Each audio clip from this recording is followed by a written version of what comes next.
যে হাত দিয়ে আমার নবীকে মেরেছে, যেই হাত দিয়ে আমার রাসূলকে মেরেছে, সেই হাত ধ্বংস হয়ে যায়। আর আজকে আমার রাসূলকে কষ্ট দেওয়ার জন্য আল্লাহ তাআলা আসমান থেকে আয়াত নাজিল করলেন। আর আজকের আপনি আমি যদি আমার নবীকে যারা কষ্ট দেয় তাদের বিপক্ষে যদি কথা বলতে চাই, তাহলে আপনি আমি রাজাকার হয়ে যাই। ঠিক কিনা বলেন? আমার নবীজির পক্ষ নিয়ে যদি আমরা কথা বলতে চাই, তাহলে আমাদেরকে 13 বছর জেলের ভিতরে থাকতে হয়। ঠিক কিনা বলেন? নবীর পক্ষ নিয়ে যদি কথা বলতে চাই, তাহলে আল্লাহ মামুনুল হকের মতো আমাদেরকে কেলেঙ্কারি মাথায় নিতে হয়, আমির হামজার মতো বিনা দোষে জেল খাটতে হয়। ঠিক কিনা বলেন? আমার প্রিয় বাবাজিরা, যতদিন পর্যন্ত আমাদের দেহ থাকবে, আমাদের মস্তক থাকবে, এই জবান কথা বলবে, এই চোখ দেখতে শিখবে, ততদিন পর্যন্ত আমার নবীর নামে যদি কোনো ব্যক্তি কটূক্তি করে, তার জিহ্বা টেনে ছেড়ে ফেলবে। ঠিক কিনা বলেন? কারা কারা রাজি আছেন? দুই হাত উঁচু করে আল্লাহকে দেখান।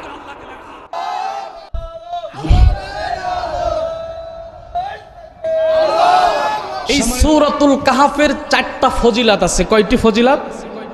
4টা ফজিলাত আছে। আসুন এবার আমরা একটা একটা করে জানি, তারপর আমি তাফসিরে চলে যাব ইনশাআল্লাহ। সম্মানিত হাজিরিন, এই সূরার 1 নাম্বার ফজিলাত আল্লাহ রাব্বুল আলামিন তার হাবিব সাল্লাল্লাহু আলাইহি ওয়াসাল্লামকে জানিয়ে দিয়েছেন। সূরাতুল কাহাফ এর প্রথম 10টি আয়াত যদি কোনো ব্যক্তি মুখস্থ করতে পারে, কয়টি আয়াত বললাম ভাই? কয়টি আয়াত বললাম ভাই? 10টি আয়াত যদি কোনো ব্যক্তি মুখস্থ করতে পারে, তাহলে আল্লাহ তাআলা তাকে দাজ্জালের ফিতনা থেকে বাঁচিয়ে দিবেন। সুবহানাল্লাহ বলেন। আমার প্রিয় বন্ধুগণ, আল্লাহর নবী সাল্লাল্লাহু আলাইহি ওয়াসাল্লাম বলেছেন, যদি কোনো ব্যক্তি সূরাতুল কাহাফের 10টা আয়াত যদি মুখস্থ করতে পারে আর সে অনুযায়ী যদি আমল করতে পারে, আল্লাহ রাব্বুল আলামিন তাকে দাজ্জালের ফিতনা থেকে বাঁচিয়ে দিবেন। আমার প্রিয় ভাইরা, একটু মনোযোগ সহকারে শুনেন, দাজ্জালের ফিতনা কেন এত বড় ফিতনা? হযরত আবু হুরায়রা রাদিয়াল্লাহু তাআলা আনহু থেকে হাদিস বর্ণনা হয়েছে, জনাবে মুহাম্মদ রাসূলুল্লাহ সাল্লাল্লাহু আলাইহি ওয়াসাল্লাম বলেছেন, আদম আলাইহিস সালাতু ওয়াস সালাম থেকে শুরু করে বিচার দিবস পর্যন্ত এই পৃথিবীতে যতগুলো ফিতনা আসুক না কেন, সব থেকে বড় ফিতনার নাম হচ্ছে দাজ্জালের ফিতনা। সব থেকে বড় ফিতনার নাম কি? দাজ্জালের ফিতনা। আমার প্রিয় বন্ধুরা, আল্লাহর নবী সাল্লাল্লাহু আলাইহি ওয়াসাল্লাম বলেছেন, আদম আলাইহিস সালাতু ওয়াস সালাম থেকে শুরু করে আপনার আমার নবী, কলিজার টুকরা নবী, বাঁচানে ওয়ালা নবী, সরকারে দো আলম নবী, আপনার আমার প্রিয় হাবিব নবী পর্যন্ত যতগুলো নবী এবং রসুল পৃথিবীতে এসেছেন, সকল নবী এবং রসুল তার সম্প্রদায়কে দাজ্জালের ফিতনা থেকে সাবধান করেছেন। আদম থেকে শুরু করে মুহাম্মদ সাল্লাল্লাহু আলাইহি ওয়াসাল্লাম পর্যন্ত যতগুলো নবী এবং রসুল পৃথিবীতে এসেছেন, সবাই তার সম্প্রদায়কে, তার উম্মতকে দাজ্জালের ফিতনা থেকে সাবধান করেছেন। এখন আপনাদের কাছে প্রশ্ন, দাজ্জালের ফিতনা ছোট নাকি বড়? ছোট নাকি বড়? আল্লাহর নবীজি বলেছেন, আদম থেকে শুরু করে একেবারে যতগুলো নবী এবং রসুল পৃথিবীতে এসেছেন, সবাই তার সম্প্রদায়কে দাজ্জালের ফিতনা থেকে বাঁচিয়েছেন। জোরে বলুন আল্লাহু আকবার। আমার প্রিয় বন্ধুরা, শুধুমাত্র তাই নয়, আল্লাহর নবী সাল্লাল্লাহু আলাইহি ওয়াসাল্লাম হাদিস শরীফের ভিতরে বলেছেন, ইনে ইয়াখরুজু ওয়া আনা ফীকুম ফাআনা হাজিজুহু দুনাকুম ওয়া ইনে ইয়াখরুজু ওয়া লাস্তু ফীকুম ফামরুউন হাজিজু নাফসিহি ওয়াল্লাহু খলিফাতি আলা মুসলিমিন। আল্লাহর নবীজি বলেছেন, সাহাবীদেরকে লক্ষ্য করে বললেন, আমি তোমাদের মধ্যে বেঁচে থাকাকালীন যদি দাজ্জাল পৃথিবীর বুকে যদি আবির্ভূত হয়ে যায়, তাহলে আমি একাই দাজ্জালের সাথে যুদ্ধ করব এবং তাকে এই পৃথিবীর জমিন থেকে প্রতিহত করব। আর যদি আমি পৃথিবীর জমিন থেকে চলে যাওয়ার পরে যদি দাজ্জাল এই পৃথিবীতে আবির্ভূত হয়, তাহলে তোমরা নিজেকে সাবধানে রাখবে। আর 2 নম্বর হচ্ছে, আমি চলে যাওয়ার পরে আল্লাহ তাআলা তার আদরের বান্দাদেরকে নিজেই রক্ষা করবেন। আমার প্রিয় বাবাজিরা, শুধুমাত্র তাই নয়, আল্লাহর নবী সাল্লাল্লাহু আলাইহি ওয়াসাল্লাম প্রত্যেক নামাজের শেষ বৈঠকে, একটু কথাগুলো ভালো করে শুনেন, প্রত্যেক নামাজের শেষ বৈঠকে আল্লাহর নবী সাল্লাল্লাহু আলাইহি ওয়াসাল্লাম এই দোয়াটি পড়তেন, আল্লাহুম্মা ইন্নী আউযু বিকা মিন আযাবি জাহান্নাম ওয়া মিন আযাবিল কবরি ওয়া আউযু বিকা মিন ফিতনাতিল মাসীহিদ দাজ্জাল। আল্লাহ তাআলার কাছে আল্লাহর নবী সাল্লাল্লাহু আলাইহি ওয়াসাল্লাম নামাজের শেষ বৈঠকে তিনি প্রত্যেকটা সময় দোয়াটি করতেন, আল্লাহুম্মা ইন্নী আউযু বিকা মিন আযাবি জাহান্নাম। ওগো আল্লাহ তাআলা, আপনি আমাকে জাহান্নামের আযাব থেকে মুক্তি দান করে দেন। ওয়া মিন আযাবিল কবরি, আপনি আমাকে কবরের আযাব থেকে মুক্ত করে দেন। এবং 3 নম্বর হচ্ছে, ওয়া আউযু বিকা মিন ফিতনাতিল মাসীহিদ দাজ্জাল, দাজ্জালের ফিতনা থেকে আপনি আমাকে বাঁচিয়ে দেন। এখন আপনাদের কাছে প্রশ্ন, নবীর কি বেশি গুনাহ ছিল? গুনাহ ছিল? তিনি কি পৃথিবীর শ্রেষ্ঠ মহামানব না? এটা কি বিশ্বাস হয়? তাহলে আল্লাহর নবী সাল্লাল্লাহু আলাইহি ওয়াসাল্লাম যদি পৃথিবীর সর্বশ্রেষ্ঠ মহামানব হয়ে, যার উপরে আল্লাহ তাআলা কোরআনুল কারীম নাজিল করেছেন, যিনি মহাবিশ্বের সভাপতি হয়ে যদি আল্লাহর কাছে এই দাজ্জাল থেকে যদি ফিতনা চাইতেন, আমাদের ফিতনা সভা দরকার আছে না নয়? আমাদেরকে তার ফিতনা থেকে বাঁচার দরকার আছে না নাই? আমার প্রিয় ভাইরা, আল্লাহ রাসূল যদি পৃথিবীর শ্রেষ্ঠ মহামানব হয়ে দাজ্জালের কাছে বা দাজ্জাল থেকে ফিতনা আল্লাহর কাছে যদি চাইতে পারেন, তাহলে আপনি আমি কি? আপনি আমি কি? যার জন্য আল্লাহ তাআলা হাউজে কাউসার দিয়েছেন, যার জন্য আল্লাহ তাআলা কুল কায়নাত নাজিল করেছেন, সেই নবী যদি দাজ্জালের ফিতনা থেকে আল্লাহর কাছে যদি বাঁচতে চায়, তাহলে আপনার আমার কোনো ভেল আছে? ভেল আছে? আমরা তো 500 টাকা দিলে ঈমান বিক্রি করে দেই, ঠিক কিনা বলেন? 1 প্যাকেট বিরিয়ানির জন্য তোমার ভাই আমার ভাই, ঠিক কিনা বলেন? 500 টাকার জন্য আমরা ঈমান বিক্রি করে দেই। আর যদি দাজ্জাল, যার এক হাতে জান্নাত থাকবে, এক হাতে জাহান্নাম থাকবে, সে মৃত মানুষকে কবর থেকে উঠাবে আর বলবে, আমি তোমাদের খোদা, আমি তোমাদের রব, নাউজুবিল্লাহ পড়েন, তাহলে আপনি আমি কি তার ফিতনা থেকে কেমনে বাঁচবো? 500 টাকার জন্য বিড়ির জন্য ঈমান বিচি দিই, ঠিক কিনা বলেন? 4 জন্য ঈমান বিক্রি করে দেই, যে ভাই উনি কিন্তু আমাকে 1000 টাকা দিয়েছে, তুমি যদি আমাকে 1500 টাকা না দাও, ভোট কিন্তু ওর। কথা ঠিক কিনা বলেন? ভোটের দিন রাত্রে মাদুর হইতে বারণটায় সই, কিটা কখন আসে? এমন পাবলিক আছে না? ও সাতক্ষীরায় নেই, আছে? তাহলে দেখেন, ভোটের দিন, ভোটের আগের দিন রাত্রে একেবারে মাদুর হইতে সই বারণটার কাছে। আমাদের এলাকার দিকে হয় এসব, একেবারে গেটের কাছে মাদুর হইতে সই। এই একজন আসে, ভাই ভোটটা আমার দিন। আচ্ছা ঠিক আছে ভাই, তুমি ছাড়া কিটা আছে? তুমি ছাড়া তো কেউ নেই ভাই। আমার যদি আল্লাহ যদি বাঁচাই রাখে, তা কালকে তোমারই, ঠিক কিনা বলেন? আর একজন আসার পরে, ভাই আমি তো তোমার অপেক্ষায় ছিলাম, ঠিক কিনা বলেন?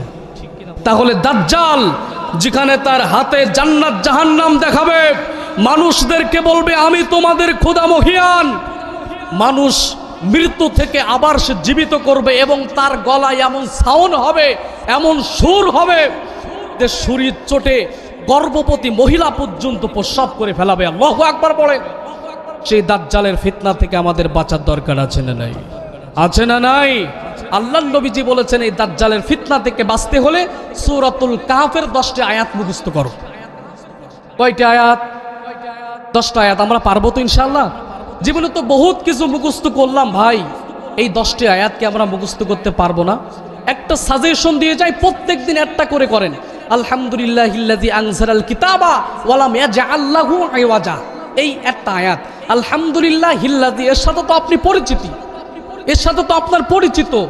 আলহামদুলিল্লাহিল্লাযী আনজালাল কিতাবা ওয়া লাম ইয়াজআল লাহু ইওয়াজা, সারাদিন পড়তে থাকুন, সারাদিন পড়তে থাকুন। দোকানে ব্যবসা করতেছেন, মাল বিক্রি করতেছেন, পড়তে থাকুন। 10টি আয়াত ভাই, 10টি আয়াত যদি 10 দিনে মুখস্থ না হয় 20 দিনে করুন, 1 মাসে করুন। জীবনের তো বয়স সব শেষ হয়ে যাচ্ছে, ঠিক কিনা বলেন? সম্মানিত ভাইরা, এই জন্য আমরা এই দাজ্জালের ফিতনা থেকে বাঁচার জন্য সূরাতুল কাহফের আয়াতটা মুখস্থ করতে পারবো তো ইনশাআল্লাহ? আমার প্রিয় ভাইরা, শুধুমাত্র তাফসির শুনে গেলাম আর বাড়ি যেই সব কিছু মাথার থেকে ঝেড়ে ফেলে দিলাম, এটা তাফসির নয়, ঠিক কিনা বলেন? আপনি এখান থেকে কিছু শুনবেন, বুঝবেন, আমল করবেন, বক্তাও সওয়াব পাবে, যারা মাহফিল দিয়েছে তারাও সওয়াব পাবে, ঠিক কিনা বলেন? আমার প্রিয় বাবাজিরা, তাহলে সূরাতুল কাহফের কয়টি ফজিলাত আছে? কয়টি আছে ভাই? 4টি ফজিলাত। আমি কয়টা বললাম? একটা। কয়টা? আমার প্রিয় বন্ধুগণ, আল্লাহর নবীজি বলেছেন যদি কোনো ব্যক্তি সূরাতুল কাহফের প্রথম 10টি আয়াত এবং শেষের 10টি আয়াত যদি পড়তে পারে, এখানে মুখস্থ করার কথা বলা নাই, প্রথম 10টি আয়াত শেষের 10টি আয়াত যদি পড়তে পারে নিয়মিত, আল্লাহর নবীজি বলেছেন তার পা থেকে মাথা পর্যন্ত আল্লাহ তাআলা নূর বানিয়ে দিবেন। 3 নম্বর ফজিলাত হচ্ছে জুমার দিনের একটা বিশাল বড় ফজিলাত সূরাতুল কাহফের। হযরত আবু সাঈদ খুদরি রাদিয়াল্লাহু তাআলা আনহু থেকে হাদিসটি বর্ণনা হয়েছে। হযরত আবু সাঈদ খুদরি রাদিয়াল্লাহু তাআলা আনহু বলেছেন, যদি কোনো ব্যক্তি বৃহস্পতিবার রাত থেকে শুরু করে, যদি কোনো ব্যক্তি শুক্রবার জুমার দিনের আগে যদি সূরাতুল কাহফ যদি প্রথম থেকে 110টা আয়াত যদি দেখে দেখে যদি পড়তে পারে, আর যদি প্রতিনিয়ত যদি পড়তে পারে, তাহলে এক জুমা থেকে পরের জুমা পর্যন্ত আল্লাহ তাআলা তার পিছনের সব গুনাহগুলো মাফ করে দেন। 4 নম্বর ফজিলাত হচ্ছে আল্লাহর নবী সাল্লাল্লাহু আলাইহি ওয়াসাল্লাম বলেছেন, যদি কোনো ব্যক্তি সূরাতুল কাহফ যদি পড়তে পারে, সূরাতুল কাহফ যদি শুক্রবারের দিন যদি পড়তে পারে, কাল কিয়ামতের মাঠে আম্মা জান আয়েশা রাদিয়াল্লাহু তাআলা আনহা হাদিসটি বর্ণনা করতেছেন। তিনি আল্লাহর নবীকে বললেন, ইয়া রাসূলুল্লাহ, কাল কিয়ামতের মাঠে সন্তান মায়ের পরিচয় দেবে না, মা সন্তানের পরিচয় দেবে না, ভাই ভাইয়ের পরিচয় দেবে না, প্রত্যেকটা মানুষ উলঙ্গ অবস্থায় উঠবে। ওগো আল্লাহর নবী, সেই দিন আমরা কিভাবে বাঁচতে পারবো? সেদিন আমরা কিভাবে আল্লাহর জান্নাতে যেতে পারবো? আল্লাহর নবী সাল্লাল্লাহু আলাইহি ওয়াসাল্লাম বললেন, ওগো আয়েশা, কাল কিয়ামতের মাঠে সত্যি সত্যি বাবা তার সন্তানের পরিচয় দেবে না। যে মা সন্তানের জন্য নিজের জীবনকে বিলিয়ে দিয়েছেন, সিজারের সময় যে মা বলেন, আমি আর পৃথিবীতে থাকতে চাই না, আমার সন্তানকে বাঁচিয়ে দাও, আমি তো অনেক হায়াত পেয়েছি, আমার আর বাঁচার দরকার নাই, আমার সন্তান ডাক্তার, আমার সন্তান যেন পৃথিবীতে বেঁচে থাকে। আমার প্রিয় বাবাজিরা, এমন সময় ওয়া উম্মিহি ওয়া আবি ওয়া সাহিবাতিহি ওয়া বানি লিকুল্লি ইমরিইম মিনহুম ইয়াউমা ইযিন শাআনু ইউগনি। সেদিন ভাই ভাইয়ের পরিচয় দেবে না, বাবা তার সন্তানকে দেখলে পালিয়ে যাবে, পীর তার মুরিদদেরকে দেখলে পালিয়ে যাবে, ইমাম তার মুসল্লিদেরকে দেখলে পালিয়ে যাবে। এমন একটি মুহূর্তে আম্মা জান আয়েশা বললেন, ওগো আল্লাহর নবী, এমন সময় আমরা কিভাবে পুল সিরাতে হতে পারবো? আল্লাহর নবীজি বললেন, আয়েশা গো, ছোট্ট একটা আমল শিখিয়ে দেয়। যদি কোনো ব্যক্তি সূরাতুল কাহাফ যদি শুক্রবারে পড়তে পারে, আল্লাহ তাআলা তাকে তার মাথা থেকে পা পর্যন্ত নূর বানিয়ে তাকে পুল সিরাতে পার করে দিবে। এই জন্য সূরাতুল কাহাফ আমাদের মুখস্থ করা দরকার আছে না নাই? পড়া দরকার আছে না নাই? জীবনেতে বহুত কথা মুখস্থ করলাম রে ভাই, এই সূরাতুল কাহাফের 10টি আয়াত যদি আপনি আমি যদি মুখস্থ করতে পারি, তাহলে আল্লাহ তাআলা পৃথিবীর সব থেকে বড় ফিতনা দাজ্জাল থেকে আমাদেরকে মাফ করে দিবেন। এই জন্য আমরা সূরাতুল কাহাফ কারা কারা মুখস্থ করতে চাই, একটা 2 হাত উঁচু করে আল্লাহকে দেখাই।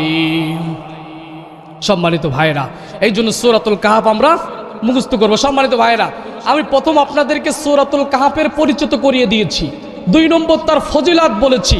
এখন আসুন, এই সূরাতুল কাহাফটি কেন নাজিল হলো, দরকার আছে না নাই? এত ফজিলতপূর্ণ একটা সূরা আল্লাহ তাআলা কেন নাজিল করলেন, কিভাবে নাজিল করলেন, কোন প্রেক্ষাপটে নাজিল হলো, এটা আমাদের শোনা দরকার আছে না নাই?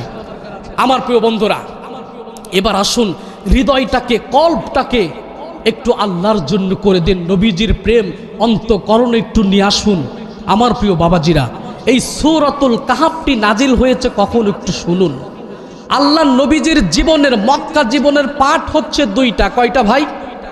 যারা বুঝে থাকেন তারা জবাব দেন, কয়টা? আল্লাহ নবীজির মক্কা জীবনের পাঠ কয়টা?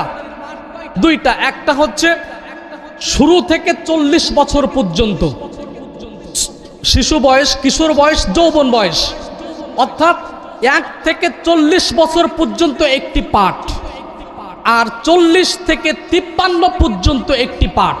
কথা কি বুঝতে পেরেছেন? আপনারা কি আমার কথা বুঝতে পারছেন? সম্মানিত ভাইরা, তাহলে মক্কা জীবনে আমার নবীর পাঠ কয়টা? আরো জোরে, কয়টা? আমার প্রিয় ভাইরা, আরো জোরে, জোর হলো না আমার প্রিয় বাবাজিরা। তাহলে মক্কা জীবনে আমার নবীজির পাঠ হচ্ছে 2টা। একটা হচ্ছে 1 থেকে 40, আর একটা হচ্ছে 40 থেকে 53 পর্যন্ত।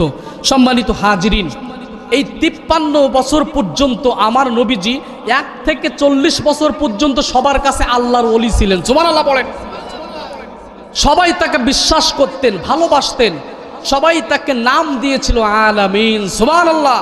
অর্থাৎ অত্যন্ত বিশ্বাসী একজন নবী, তার মতো মহামানব আর পৃথিবীতে কেউ নাই। আল্লাহু আকবার। আপনি আমি তার উম্মত হতে পেরে খুশি নাকি বেজার? খুশি নাকি বেজার? কারা কারা খুশি আছে 2 হাত উঁচু করে স্লোগান দিয়ে আল্লাহকে দেখায়।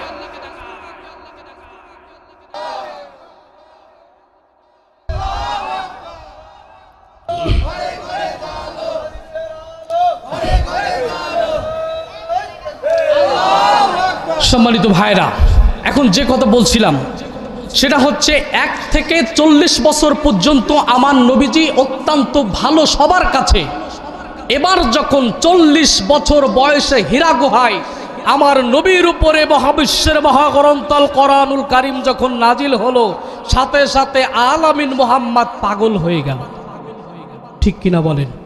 সবাই তাকে পাগল উপাধি দিতে লাগলেন, লেসকাটা মুহাম্মদ বলতে লাগলেন, গণক মুহাম্মদ বলতে লাগলেন। কেন? তিনি একত্ববাদ আল্লাহ পাকের দাওয়াত দেন। সুবহানাল্লাহ বলেন। আমার প্রিয় বাবাজিরা, সবাই তাকে কটূক্তি করতে লাগলেন। এতদিন পর্যন্ত মুহাম্মদ ভালো ছিল, যেই কোরআন তার উপরে নাজিল হলো সঙ্গে সঙ্গে সে পাগল হয়ে গেল। ঠিক কিনা বলেন? লোক তাকে পাগল বলতে লাগলেন, লেসকাটা মোহাম্মদ বলতে লাগলেন, গণক মোহাম্মদ বলতে লাগলেন, তার বাবা তুলে তাকে গালিগালাজ করতে লাগলেন। ঠিক কিনা বলেন? ইমাম সাহেব ততদিন পর্যন্ত ভালো থাকে যতদিন পর্যন্ত সেক্রেটারির নামে সে কথা না বলে। কথা বলেন ঠিক কিনা? সভাপতির নামে যতদিন পর্যন্ত কথা না বলে ততদিন পর্যন্ত ইমাম ভালো। যখন সেক্রেটারি সুদ খায়, ঘুষ খায়, ইমাম যে এই আলোচনা করে, ছুটি দাও, শেষ। কত বড় সাহস তুমি আমার নামে কথা বলো? আছে না নাই? আছে না নাই? আমার প্রিয় বাবাজিরা, তিনি 40 বছর ভালো ছিল। যখন কোরআনুল কারীম নাজিল হয়ে গেল, আমার নবী সবার কাছে খারাপ হয়ে গেলেন। আমার প্রিয় বাবাজিরা, এই 13টি বছরের ভিতরে আমি আপনাদেরকে কয়টা সংখ্যা শিখিয়ে দিয়ে যাই। সবাই বলুন। 3, 2, 5 3। আবার একটু বলেন তো সবাই, সবাই এই 3টা আঙুল, এই 4টা আঙুল উঁচু করেন সবাই। 3 2 5 3। আবার বলেন 3 2 5 3। দুই পাশে 3, মাঝখানে 5 আর 2, মনে থাকবে না? সর্বমোট কত বছর হলো? 13 বছর। এই 13 বছর আমার নবীজি নির্যাতনের সব থেকে বেশি শিকার হয়েছেন মদিনায়। আমার প্রিয় বন্ধুগণ, আল্লাহর নবীজি যখন 13 বছর, আমার প্রিয় বাবাজিরা, আমার নবীজির যখন 40 বছর বয়সের পরে কোরআনুল কারীম নাজিল হলো, আমার নবী সর্বপ্রথম তার স্ত্রীকে দাওয়াত দিলেন, তার বন্ধুকে দাওয়াত দিলেন, আরো কয়েকজন মানুষকে তিনি দাওয়াত দিলেন। কত বছর? 3 বছর। কত বছর? 3 বছর তিনি চুপি চুপি দাওয়াত দিলেন। কথাগুলো একটু ভালো করে শোনেন, ওয়াজ কিন্তু আজকে মুখস্থ করা লাগবে কিন্তু। 3 বছর তিনি চুপি চুপি দাওয়াত দিলেন। কত বছর? 3 বছর যখন আমার নবীজি চুপি চুপি দাওয়াত দেওয়া শুরু করলেন, 3 বছর পরে আল্লাহ তাআলা আয়াতে কারিমা নাজিল করলেন, ওয়া আনজির আশিরাতাকাল আকরাবিন। আল্লাহ তাআলা বললেন, নবী হে, আর চুপি চুপি দাওয়াত দেওয়া যাবে না। চুপি চুপি 3 বছর দাওয়াত দিয়েছেন, আর 3 বছর আর দাওয়াত দেওয়া যাবে না। এখন সবার সামনে উন্মুক্ত মঞ্চে আপনি দাওয়াত দিয়ে দেন। ওয়ানজির আশিরাতাকাল আকরাবিন। আর চুপি চুপি দাওয়াত দেওয়া নয়, সবার সামনে কোরআনের কথা স্পষ্ট ভাবে বলুন আল্লাহু আকবার। আমার প্রিয় বন্ধুরা, আল্লাহ তাআলা যখন আয়াতে কারিমা নাজিল করে দিলেন, সঙ্গে সঙ্গে আল্লাহ নবী সাল্লাল্লাহু আলাইহি ওয়াসাল্লাম একটি চিন্তা করতে লাগলেন, আল্লাহ তাআলা তো আমাকে দাওয়াত দিতে বলেছেন, কিন্তু আমি যদি 1 বছর ধরে ধরে দাওয়াত দেই, তাহলে হয়তো 2 থেকে 300 লোক হয়তো ঈমানের পথে আসবে, কিন্তু এটা করা যাবে না। আমাকে সবাইকে একসাথে করে নিয়ে দাওয়াত দিতে হবে। এইভাবে যখন তিনি চিন্তা ভাবনা করতে লাগলেন, হঠাৎ করে আল্লাহ তাআলা তার মাথায় সঙ্গে সঙ্গে যুক্তি এঁটে দিলেন, বুদ্ধি এঁটে দিলেন। আল্লাহ তাআলা তার নবীকে বললেন, ওগো নবী, তুমি সাফা পাহাড়ে চলে যাও, আর সাফা পাহাড়ে উঠে তুমি সবাইকে ডাকতে থাকো, ইয়া সবাহা ইয়া সবাহা। তিনি বললেন, ইয়া রাসূলুল্লাহ, আপনি সাফা পাহাড়ে চলে যান। যাওয়ার পরে সেই সময়ের একটি জরুরি এলান ছিল, ইয়া সবাহা ইয়া সবাহা। এমন করে যদি ডাকতেন তাহলে সমস্ত মানুষ একত্রিত হয়ে যেতেন। আল্লাহু আকবার পড়েন। আজকের আমাদের সমাজে যদি মাইকে বলে একটি জরুরি ঘোষণা, আমাদের কানগুলো খরগোশের মতো হয়ে যায় কিনা? তো ঠিক সেই সময় এলান ছিল, ইয়া সবাহা ইয়া সবাহা। এমন করে যখন সাফা মারওয়ায় উঠে আমার নবীজি যখন মক্কার মানুষদেরকে ডাক দিলেন, ডাক দেওয়ার পরে আমার নবী সাল্লাল্লাহু আলাইহি ওয়াসাল্লামের ডাকে সমস্ত লক্ষ লক্ষ কাফেরেরা একত্রিত হয়ে গেল। যাওয়ার পরে আল্লাহ নবী সাল্লাল্লাহু আলাইহি ওয়াসাল্লাম বললেন, ওগো মক্কাবাসী,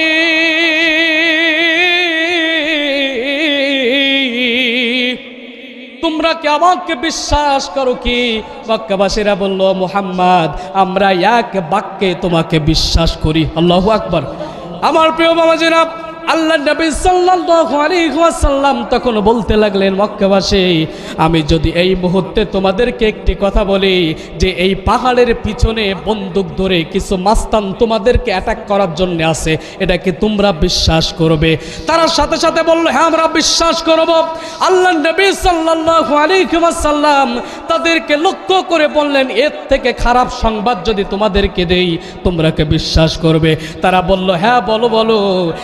আল্লাহ নবী সাল্লাল্লাহু আলাইহি ওয়াসাল্লাম বললেন, তাহলে শোনো, আমি তোমাদেরকে, আল্লাহ তাআলা আমাকে নবুয়ত দান করেছেন, আমি তোমাদেরকে জাহান্নামের পথ থেকে জান্নাতের পথে নিয়ে যেতে এসেছি। তোমরা কি এক আল্লাহর উপরে ঈমান আনবে? কি বললেন? তোমরা কি এক আল্লাহর উপরে ঈমান আনবে? সাথে সাথে মক্কার মানুষের মুখগুলো হাড়ির তলা হয়ে গেল। কি হয়ে গেল? হাড়ির তলা হয়ে গেলে। এত সময় কথা ফটফট ফটফট করে বলতেছিল, কিন্তু যখনই এক আল্লাহর দাওয়াত দিয়েছে সাথে সাথে তাদের মুখগুলো হাড়ির তলা হয়ে গেছে। কেন? বাপ দাদার ধর্ম ছাড়িয়ে দিতে হবে। কথা ঠিক কিনা বলেন? বাপ দাদার ধর্ম যখনই ছাড়তে বলেছে তাদের মুখগুলো হাড়ির তলা হয়ে গেছে। আমার প্রিয় বাবাজিরা, সাথে সাথে যখন মক্কার মানুষ কোনো কথা বলে না, আমার প্রিয় বন্ধুগণ, আল্লাহর নবী সাল্লাল্লাহু আলাইহি ওয়াসাল্লাম সাথে সাথে মক্কার মানুষগুলোকে বলতে লাগলেন, তোমরা কি এক আল্লাহর উপর ঈমান আনবে? তারা কোনো কথা বললেন না, মাথাটা নিচু করে আছেন। আল্লাহর নবীও তাদের থেকে মাথাটা নিচু করে আছেন। এর ভিতর থেকে সবাই যখন নিস্তব্ধ, এর ভিতরে থেকে একটা পাথর উঠে আল্লাহর নবীর কপাল মোবারকে একজন মেরে দিয়েছেন। আল্লাহু আকবার বলেন। এর ভিতর থেকে কেউ কোনো হাত উঠায় না, সবার মুখ নিচু। হঠাৎ করে একজন পাথর উঠিয়ে ঠাস করে মুহাম্মাদের কপালে মেরে দিলেন। আল্লাহু আকবার বলেন। আমার প্রিয় বন্ধুরা, আল্লাহর নবী সাল্লাল্লাহু আলাইহি ওয়াসাল্লাম সাথে সাথে তিনি তার মাথাটা উঠালেন। মাথাটা উঠিয়ে দেখলেন এই পাথরটা আর কেউ মারেন নাই, এই পাথরটা মেরেছে তার চাচা আবু লাহাব। এই পাথরটা তাহলে আজকের এখান থেকে একটি কথা শুনে যান। সর্বপ্রথম আল্লাহর নবীকে কষ্ট দিয়েছে তার নাম কি? কি নাম? আবু জেহেল নয়। সর্বপ্রথম যিনি আল্লাহ নবীকে কষ্ট দিয়েছেন এর নাম হচ্ছে আবু লাহাব। সে তাব্বাল্লাকা ইয়া মুহাম্মদ বলে আল্লাহ নবীজির মাথার উপরে পাথর ছুঁড়ে মেরেছেন। আল্লাহ নবী সাল্লাল্লাহু আলাইহি ওয়াসাল্লামের সমস্ত কপালটা রক্তে দরদর করে জ্বলছে। আমার নবীজি সঙ্গে সঙ্গে তার চাচাকে ডাক দিয়ে বললেন, চাচা, আমি তো কখনোই ভাবতে পারি না আমার আপন লোক হয়ে আপনি আমাকে মারবেন। তখন তার চাচা জবাব দিচ্ছে, মোহাম্মদ, তুমি ভাতিজা হও বাড়ি, কিন্তু বাপ দাদার ধর্মের উপরে সুনকালি দিয়ে কখনো তোমাকে আল্লাহর একাত্মবাদ ঘোষণা করতে দেব না। কি বললেন? তুমি ভাতিজা হও বাড়ি ঘরের মধ্যে, কিন্তু বাপ দাদার ধর্ম রেখে কখনো কোনোদিন তোমার একাত্মবাদ আল্লাহর কথা আমরা বলতে দেব না। এই কথা যখন বললেন, সঙ্গে সঙ্গে আল্লাহ তাআলা আয়াতে কারিমা নাজিল করে দিলেন। সবাই বলেন, তাব্বাত ইয়াদা আবি লাহাবি ওয়া তাব মা আগনা আনহু মালুহু ওয়া মা কাসাব। আল্লাহু আকবার। ধ্বংস হয়ে যাক আবু লাহাবের দুই হাত। সম্মানিত ভাইরা আমার, আল্লাহ তাআলা আয়াতে কারিমা নাজিল করে দিলেন, তাব্বাত ইয়াদা আবি লাহাবি ওয়া তাব, ধ্বংস হয়ে যা, তুই আমার নবীজিকে সর্বপ্রথম পাথর মেরেছিস। ঠিক কিনা বলেন? সম্মানিত ভাইরা, যে কথা বলছিলাম, আমার নবীজি 2টা বছর নির্যাতন নিপীড়ন সহ্য করলেন। এর পরে 5 বছর আমার নবীকে আরো কষ্ট আর ক্লেশ দেওয়া শুরু করলেন। এই 5 বছরের ভিতরে আমার নবী সাল্লাল্লাহু আলাইহি ওয়াসাল্লামের চাচা মারা গেলেন, তার স্ত্রী মারা গেলেন। এমন একটি মুহূর্তে আমার নবীকে যখন তারা 13টি বছর নির্যাতনের স্টিম রোলার চালিয়ার যখন পারতেছে না, হঠাৎ করে আমার নবীকে তারা চ্যালেঞ্জ ছুড়ে দিলেন। কি ছুড়ে দিলেন? চ্যালেঞ্জ ছুড়ে দিলেন। কি ছুড়ে দিলেন? তারা মনে মনে ভাবতেছে, মুহাম্মদকে যতই বাধা দেয় ঈমানদার তো তত বাড়ে। ঠিক কিনা বলেন?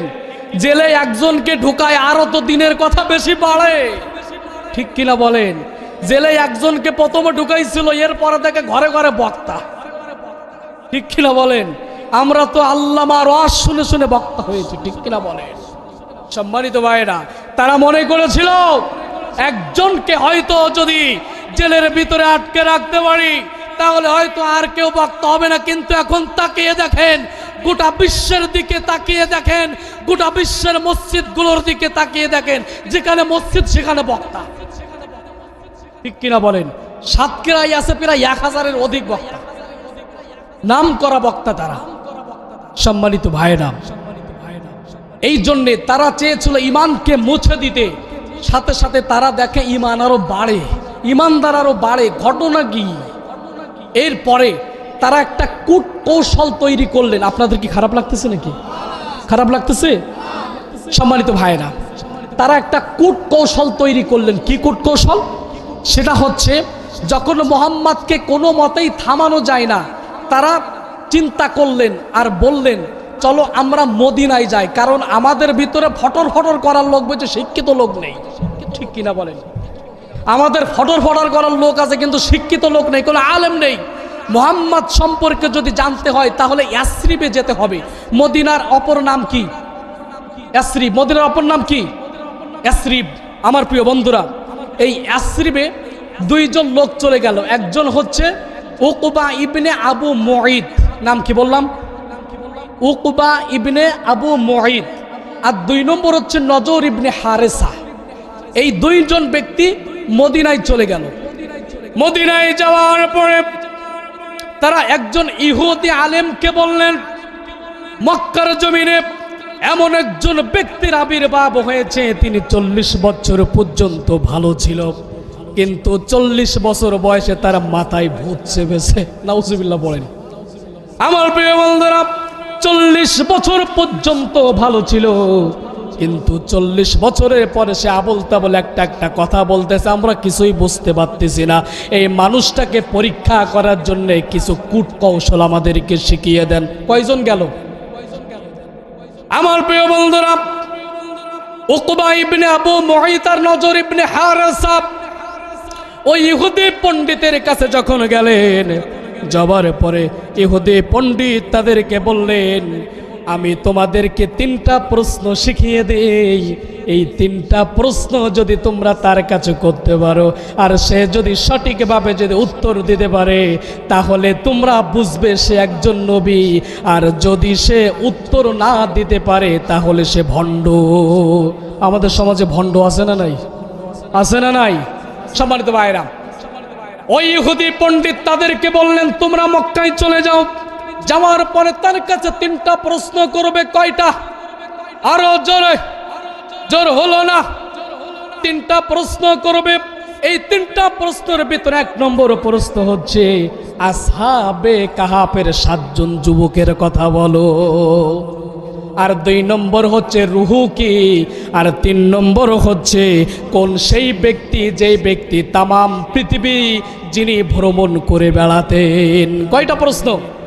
আসহাবে কাহাফ কারা, 2 নম্বর হচ্ছে রুহু কি, আর 3 নম্বর কোন সেই ব্যক্তি যিনি হচ্ছে তামাম পৃথিবী ভ্রমণ করে করে বেড়াতেন। সেই 3 জন ব্যক্তির কথা আমাদেরকে বলো। সে যদি উত্তর দিতে পারে তাহলে মনে করবে সে একজন নবী, আর যদি উত্তর না দিতে পারে তাহলে সে কি? ভণ্ড। এবার সঙ্গে সঙ্গে তারা এই ঘটনা শুনে কূট কৌশল নিয়ে আল্লাহ নবী সাল্লাল্লাহু আলাইহি ওয়াসাল্লামের কাছে চলে আসলেন। আসার পরে আল্লাহ নবীজি মসজিদে ভিতরে বসে আছেন। আমার নবীজি তখন মসজিদ হারামের ভিতরে বসে আছেন। সাথে সাথে বলতেছে, মুহাম্মদ দাঁড়াও, তোমার সাথে কিছু পরামর্শ আছে। কি বলতেছে? মুহাম্মদ তোমার সাথে কয়েকটা কথা আছে, এসো একটু বসি। আল্লাহ নবীজি বললেন, কি এমন কথা?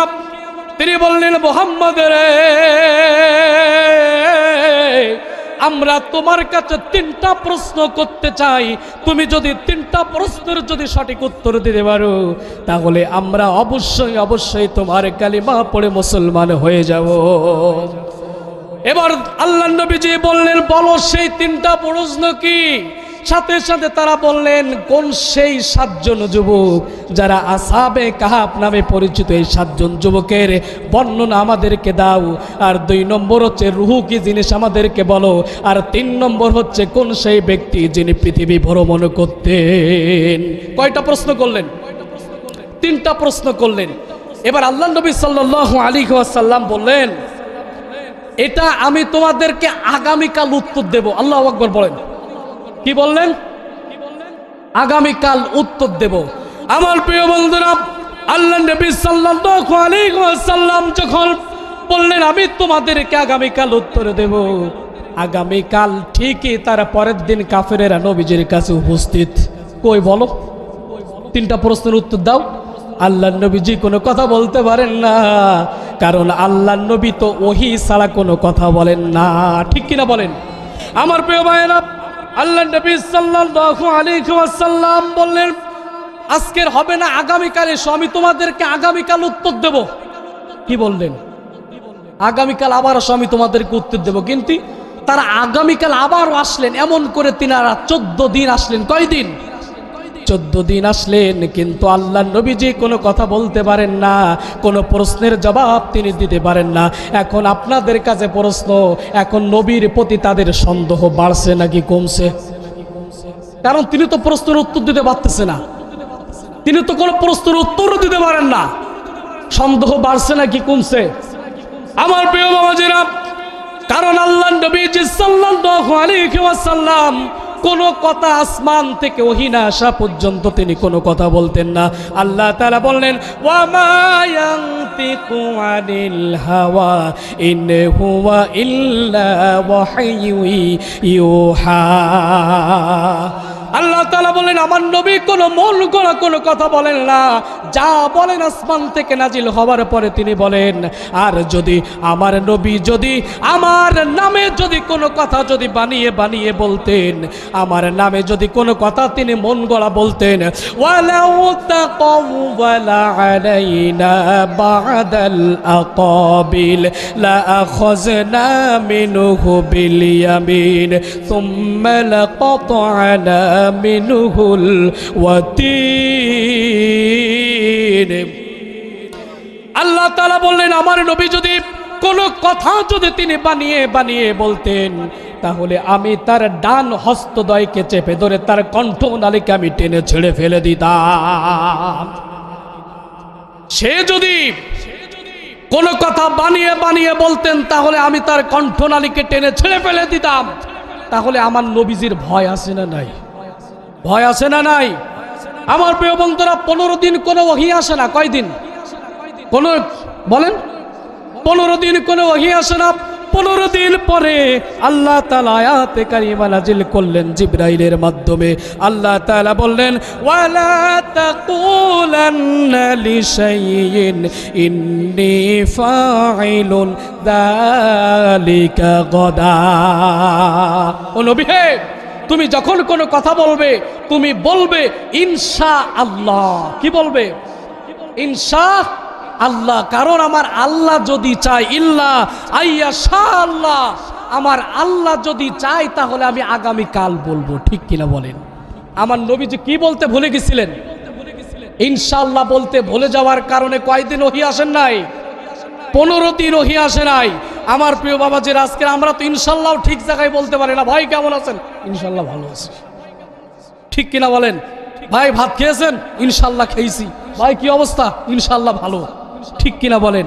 ভাই কেমন আছেন? আলহামদুলিল্লাহ আমি ভালো আছি। ঠিক কিনা বলেন? কোন জায়গায় কোন কথা বলতে হবে এটাও তো আমরা জানি না। ঠিক কিনা বলেন? আমার প্রিয় বন্ধুরা, 15 দিন পরে আল্লাহ তাআলা আয়াতে কারিমা নাজিল করে তিনি আল্লাহর নবীকে সাথে সাথে তিনি গুহাবাসীদের পরিচয় সম্পর্কে জানিয়ে দিলেন। আল্লাহু আকবার। গুহাবাসীদের সম্পর্কে আল্লাহ তাআলা তাকে জানিয়ে দিলেন। আল্লাহু আকবার। আল্লাহ তাআলা বললেন, নাহনু নাকুসসু আলাইকা নাবাআহুম বিল হাক্কি ইন্নাহুম ফিতয়াতুন আমানু বিরাব্বিহিম ওয়াজিদনাহুম হুদা। ও নবী হে, তারা যে তোমার কাছে গুহাবাসীদের সম্পর্কে জানতে এসেছে, এবার তুমি শোনো এবং তাদেরকে বর্ণনা দাও। আল্লাহু আকবার। আমার প্রিয় ভাইরা, আল্লাহ তাআলা বলছেন, তারা ছিল কয়েকজন যুবক, তারা আমার উপরে ঈমান এনেছিল এবং আমি তাদেরকে ঈমান আনার জন্য আমি তাদেরকে হিদায়াত দিয়েছিলাম। সুবহানাল্লাহ পড়েন।